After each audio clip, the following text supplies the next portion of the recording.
Bonjour, bienvenue dans cette session dédiée à la présentation des solutions BIM Autodesk pour les infrastructures. Je m'appelle Gwenaël Bachelot, je dirige l'équipe des spécialistes techniques AEC pour l'Europe du Sud et on va passer les 20 à 30 minutes, les 20 à 30 prochaines minutes à parler du BIM pour les infrastructures et des solutions Autodesk pour ces technologies.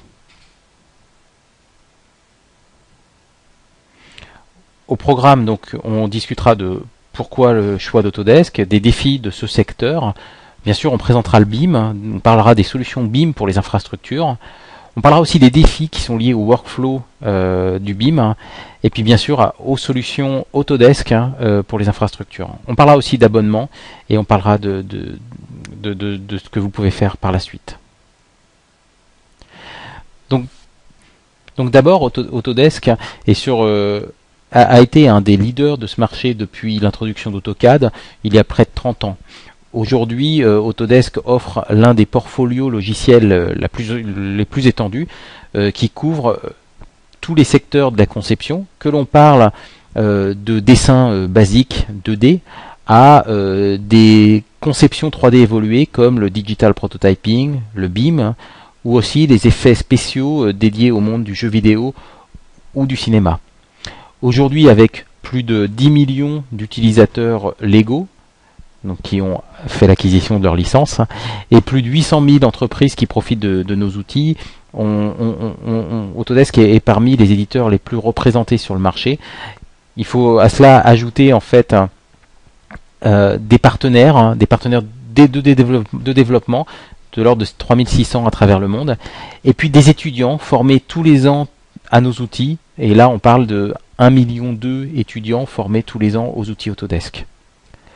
Les clients Autodesk œuvrant dans le monde de l'infrastructure sont segmentés en 4 parties. D'abord pour les infrastructures linéaires, pour les réseaux d'eau, pour l'aménagement et pour les réseaux techniques. Et là on entend électricité et gaz.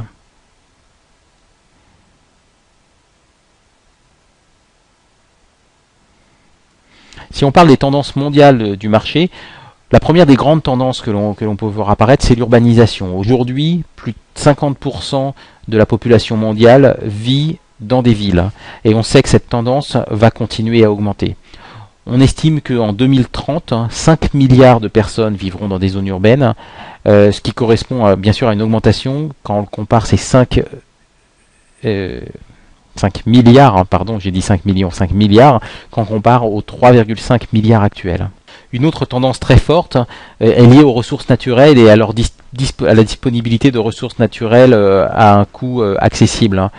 Que l'on parle d'énergie, d'eau, de minerais, ou même quelque part de territoires disponibles, on sait que la disponibilité de ces ressources naturelles a tendance à diminuer, et c'est là où le développement durable et les intérêts économiques ont tendance à diriger en fait la transformation de notre industrie. Les investisseurs, les consommateurs, même les communautés en fait vont avoir un intérêt à converger vers une manière de construire, de planifier des infrastructures, mais aussi des bâtiments pendant tout le cycle de vie de ces infrastructures.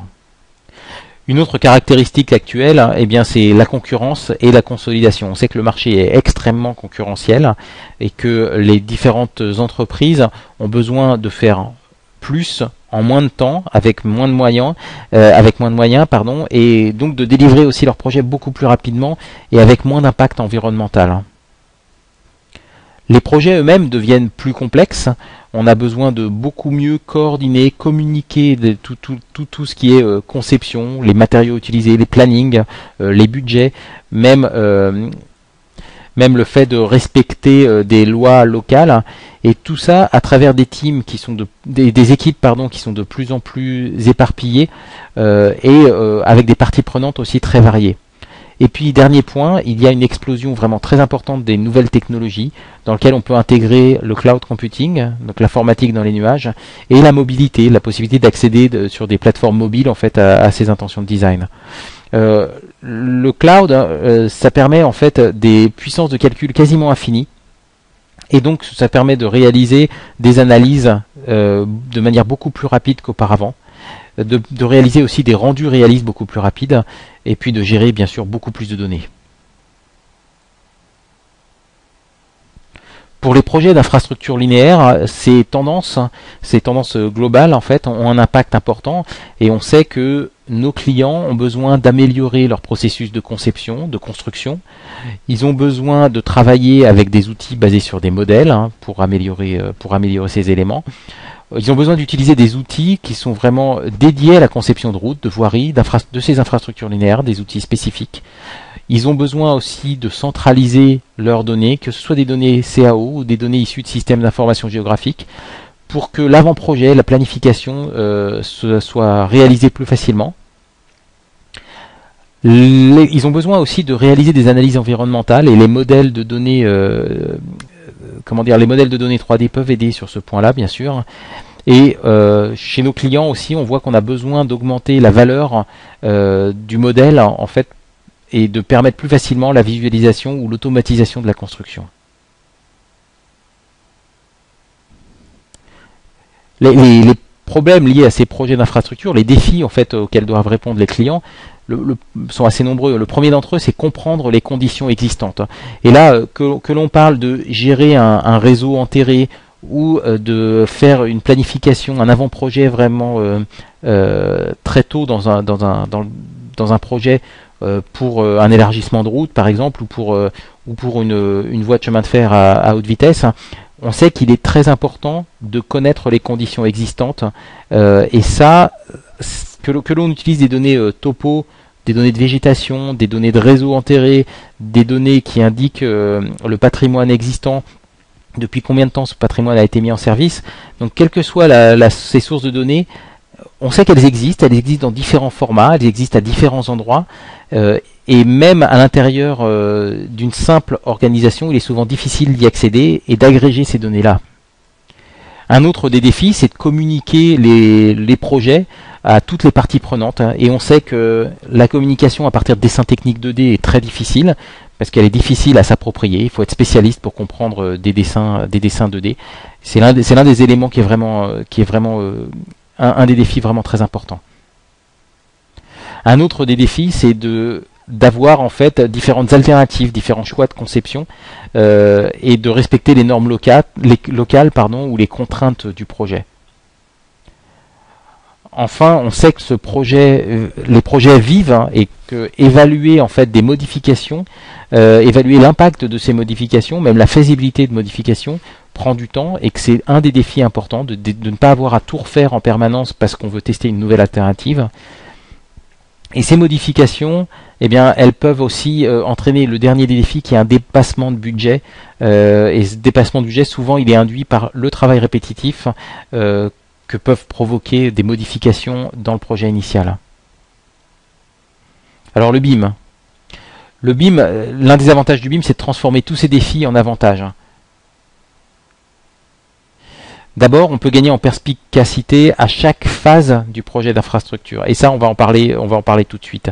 Parce que ces phases, ce qui est intéressant, bien sûr, on va trouver des phases de planification, où le BIM va permettre de faire des choses, une phase de conception, une phase de construction, et une phase de gestion. Avec le BIM, on pourra planifier, concevoir, construire, gérer de manière plus efficace, plus rentable, et bien sûr, tout en limitant et en respectant l'impact environnemental. Alors on va parcourir un peu ces différentes étapes et d'abord la planification. La planification en fait elle requiert de regrouper différentes sources de données, des données très variées qu'on va devoir agréger et ça peut intégrer des données en nuage de points provenant d'un lever laser. Ces données elles peuvent être dans différentes bases de données qui peuvent utiliser bien sûr des systèmes de projection différentes. Et ça c'est évidemment des éléments qui peuvent compliquer la tâche.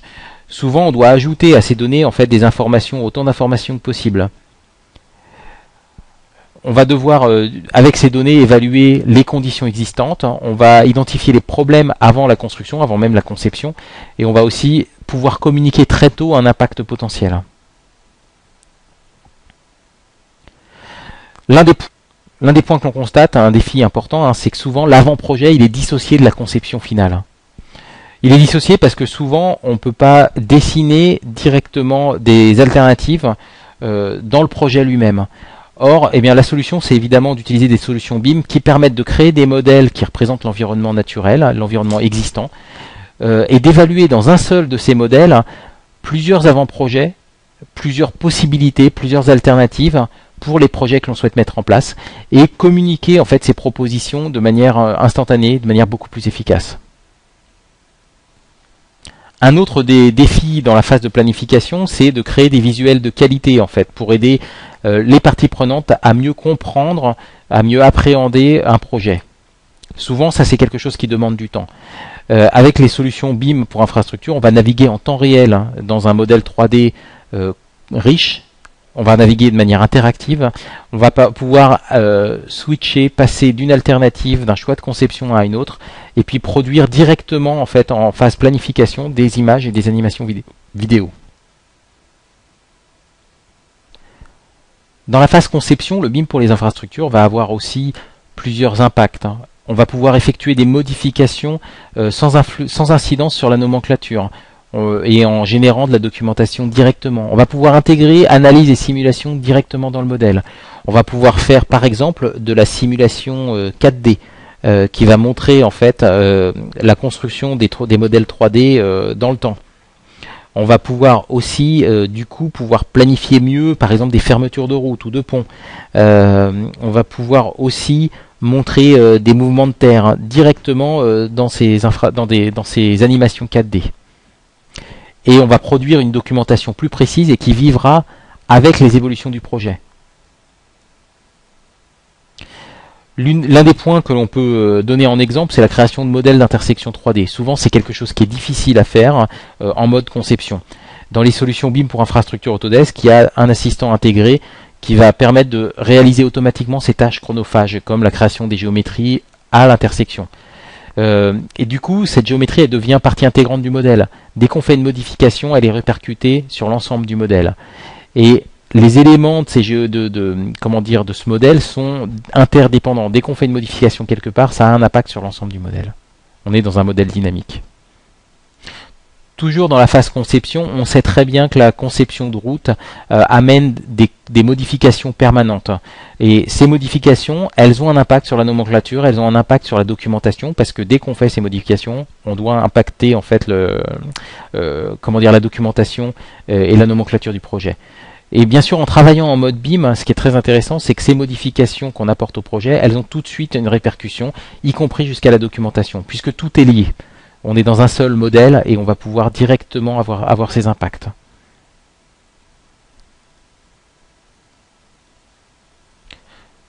Toujours en phase conception, on a souvent besoin de créer des visuels de qualité qui vont aider les parties prenantes non spécialistes à comprendre le projet, à mieux l'appréhender.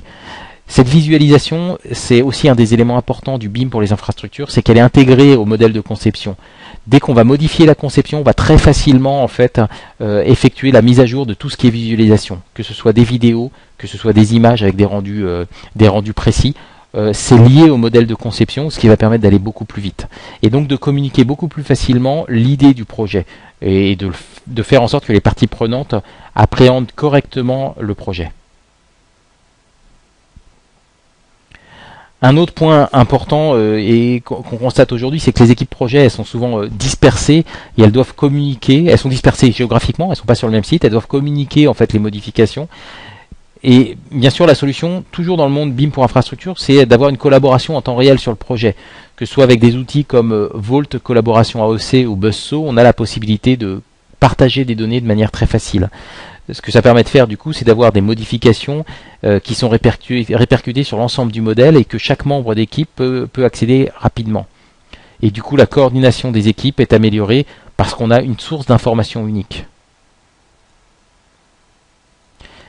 Dans la phase construction, on va bénéficier de ces modèles 3D pour piloter des machines automatiques. On va pouvoir détecter aussi des conflits et identifier aussi des conflits de création de documentation. Pour les machines, c'est assez intéressant puisqu'on a de plus en plus de machines automatiques qui se pilotent sur les chantiers. Souvent, quand on travaille en mode 2D, il est difficile en fait de transférer des données à ces machines. Quand on travaille en modèle 3D, en BIM, on va pouvoir directement exporter ce modèle, le communiquer à la machine et donc avoir aussi des mises à jour du modèle de conception qui va être communiqué directement au contractant et qui va pouvoir alimenter ces machines. Enfin, dans la phase de gestion, on va pouvoir maintenir les données telles que construites avec des plans de recollement. On va pouvoir faire ça de manière fiable. On va pouvoir appliquer des normes de qualité de données et bien sûr améliorer la prise de décision future, les futures planifications en fait. Donc l'une des difficultés que l'on voit, l'un des défis, c'est qu'il est souvent difficile de gérer des données à chaque étape d'un projet et de les intégrer dans un processus complet de gestion. Et bien sûr, ce qui est important avec le BIM pour les infrastructures, c'est qu'on va aussi apporter comme solution le stockage des données des plans tels que construits en intégrant des attributs. Donc les plans de recollement, on va les intégrer. On va créer, mettre à jour des bases de données géospatiales directement avec ces outils en utilisant des informations extraites de ces plans de recollement. Et on va pouvoir accéder même à ces données via des périphériques mobiles. Toute cette notion de BIM pour les infrastructures, elle est réunie en fait dans une solution Autodesk, dans un groupe de solutions Autodesk qui s'appelle les suites Autodesk Infrastructure Design Suite. Ces suites de logiciels, en fait, elles intègrent différents logiciels et ça permet d'avoir une solution complète pour la planification, la conception, la construction, la gestion d'infrastructures linéaires ou de réseaux. Et c'est disponible en fait en 3 éditions, comme toutes les suites Autodesk, en édition standard, premium ou ultimate. Par exemple, dans la suite Ultimate, on va trouver un outil comme AutoCAD Civil 3D, 3ds Max Design, Revit Structure, AutoCAD Raster Design, AutoCAD Map 3D, Utility Design, Autodesk Navisworks en version Simulate et en version Manage, Autodesk Infrastructure Modeler et même AutoCAD. Donc la suite Ultimate va contenir tous ces logiciels. Tous ces logiciels, en fait, ils apportent des choses un peu différentes. Donc Infrastructure Modeler, par exemple, va compléter la suite Infrastructure Design Suite et va permettre de faire directement des esquisses dans un grand modèle 3D de territoire, d'évaluer en fait différentes propositions et de les communiquer directement. On peut réaliser des images ou des vidéos. On va pouvoir aussi utiliser 3ds Max Design dans Infrastructure Design Suite. 3ds Max Design, ça va permettre de créer des visuels de très haute qualité, qualité cinématographique. Ça va permettre de créer aussi des vidéos avec de l'animation et donc d'évaluer des conceptions. Et puis enfin, Navisworks, alors Navisworks Simulate to Manage, qui va permettre de regrouper différentes données du projet et de faire ce qu'on appelle du clash detection, de la détection d'interférences, et donc de détecter automatiquement les zones à problème. Dans la phase planification, on va pouvoir utiliser Raster Design. Donc Raster Design pour tout ce qui est reprise de données raster dans un environnement AutoCAD. Donc c'est un outil qui s'ajoute à votre AutoCAD ou à AutoCAD Map ou à AutoCAD Civil 3D et qui permet de faire de la reprise de données papier. On va utiliser dans la phase planification aussi AutoCAD Map 3D qui permet de réunir dans un seul outil CAO, BIM et SIG, notamment des données LIDAR, qui va permettre de beaucoup mieux planifier et de beaucoup mieux gérer en fait la sélection de sites. AutoCAD Map 3D est utilisé en mode planification, il est aussi utilisé en mode dans la phase de gestion après la construction, puisqu'il permet de mettre en place sur des modèles de données riches toute la phase de gestion. Dans Autodesk Infrastructure Design Suite Ultimate, on intègre aussi Revit Structure pour en mode BIM, en fait, faire la modélisation d'ouvrages comme des ponts ou des tunnels directement dans cette suite. Enfin, dans la phase conception, on utilise aussi AutoCAD Civil 3D qui permet à partir d'un modèle de faire de la conception. On utilise bien sûr AutoCAD que vous pouvez du coup utiliser pour la documentation et ou la communication. On fournit aussi dans Infrastructure Design Suite Utility Design qui est dédié en fait à la conception de réseaux électriques. Tous ces outils, en fait, ils peuvent bénéficier d'une puissance de calcul quasi infinie grâce à Autodesk 360. Autodesk 360, c'est la plateforme cloud d'Autodesk qui permet en fait de déporter des calculs sur les serveurs Autodesk, sur le cloud Autodesk, et donc de travailler à tout moment où que vous soyez avec cette puissance de calcul infinie. Quand vous utilisez, en fait, quand vous êtes sous souscription, donc abonné quelque part aux licences Autodesk, vous pouvez bénéficier des services d'Autodesk 360 comme Autodesk 360 Rendering qui permet de faire du rendu d'images de haute qualité dans le cloud, Autodesk 360 Energy Analysis qui permet de faire de l'analyse de performance énergétique, et puis Autodesk 360 Structural Analysis qui permet de faire du calcul de structure directement dans le cloud à partir de vos modèles BIM. Quand vous êtes abonné, quand vous êtes sous souscription, vous bénéficiez en plus de ces services de capacités de stockage supplémentaires, 25 Go quand vous êtes sous souscription, contre 3 Go quand on n'est pas sous souscription. On bénéficie bien sûr de la mise à jour vers les dernières versions des logiciels Autodesk, d'une assistance technique de base et d'un droit d'utilisation sur les anciennes licences qui est intégré en fait à votre abonnement. Donc pour résumer, grâce aux solutions BIM d'Autodesk pour les infrastructures, vous pouvez prendre une longueur d'avance sur vos concurrents en matière de BIM, effectuer des analyses très tôt dans votre processus pour détecter les problèmes très tôt, le plus en amont possible. Vous pouvez concevoir de manière optimisée, fournir une documentation de bien meilleure qualité, améliorer la coordination et la communication via par exemple des rendus visuels de très haute qualité, via des animations 4D intégrées à vos modèles BIM. Et vous pouvez bien sûr concevoir en respectant l'environnement. Si vous souhaitez en savoir plus, vous pouvez visiter les différentes pages Autodesk dédiées. Donc la page Transportation dédiée à tout ce qui est infrastructure linéaire. La page Infrastructure Design Suite où vous en saurez plus sur les suites logicielles Infrastructure Design Suite. Vous pouvez même télécharger une version d'évaluation depuis le site Autodesk et comprendre tous les avantages de la souscription en allant sur la page dédiée. Je vous remercie pour votre participation à cette session et à très bientôt. Au revoir.